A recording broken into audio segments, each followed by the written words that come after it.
Well, hey, my friends, it's Catherine with CatherinePooler.com. We're going to make a Canvo Bullet Journal weekly spread. This one is pretty simple, but it sure packs a punch. It's so pretty, and every time I open it up to see what my schedule is, or to write in it, or to add to my to-do list, it just makes me smile. And then when other people see it, they're like, oh my gosh, that page is so pretty. So what's better than that? Making yourself smile and making other people smile at the same time?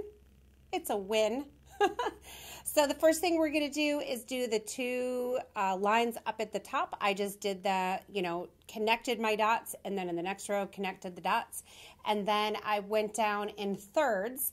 I kind of eyeballed it a little bit. I didn't get too specific. If you want to, you can count exactly. There are 41 dots down, or 41 rows of dots, and I already took up 2, so that's like 39 divided by 3 is 13, so each section is going to be 13 dots. Since we're on a roll with the math, the vertical is 14 dots over, and then 4, and then 14, and that gives you a nice column right down the center.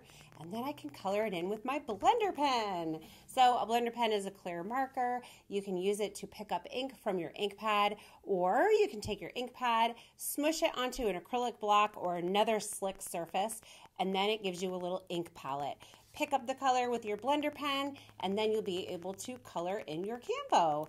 So I'm going to start at the top, and it's going to be darker, and then as I go down, the ink runs out of the pen and it gets lighter, and I have a really nice ombre look. So then I'm just going to dip in again and kind of fill in at the top and just kind of try to smooth it out a little and get that really cool shaded colored look. I love this. So I used Aquatini and then Lime Ricky, and now I'm going to use Tiara. I'm also going to use some Tiki Torch. When you want to move from one color to another, just use a scratch piece of paper to run the tip of your blender pen off until it runs clear, and then you can go into the next color and blend with that. Now remember, this is a wet, kind of damp, moist pen. It's a water and glycerin based clear marker, so when you wet the paper, if you go over the same spot too many times, like over and over, it's going to start to pill up. So just be careful. You're also not going to get like a watercolor look to it. It's just going to be a blended, light, kind of markered look.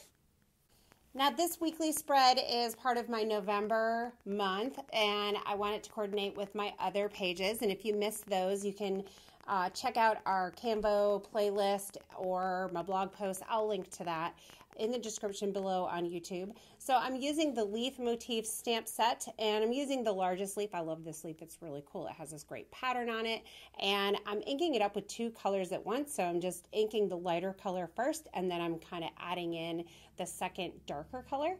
Now that leaf down at the bottom, you can see I didn't stamp it fully. I'm kind of having a little trouble there. Part of the problem was I forgot to move my stamp all the way as close as possible to the edge of my block, and just be careful with placement against that spiral bind. So I just kind of stamped it down a couple times and hoped for the best. I don't always worry about perfection. This is for me and to make me smile, and even if it's not perfect, I'm going to smile anyway. So I thought it would be fun to also just do a little black marker outline around the leaves, and I'm going to add in November and the dates and a couple more leaves, and then that is this weekly spread for November. I would love to have you hang out with us over on Instagram. Lots of you are posting great Canvo bullet journaling layouts, and we are having a great time seeing all of your creativity. So if you haven't gone over there to check it out yet, I hope you will. Follow us on Instagram. Also check out the hashtags Canvo Bullet Journaling, and Canvo Bullet Journal. And we also have our subscription now. So if you want monthly inspiration delivered to your door for your Canvo monthly spreads, you're going to want to check that out as well. Thanks for being here. Hope you'll subscribe to my channel, and I'll see you soon.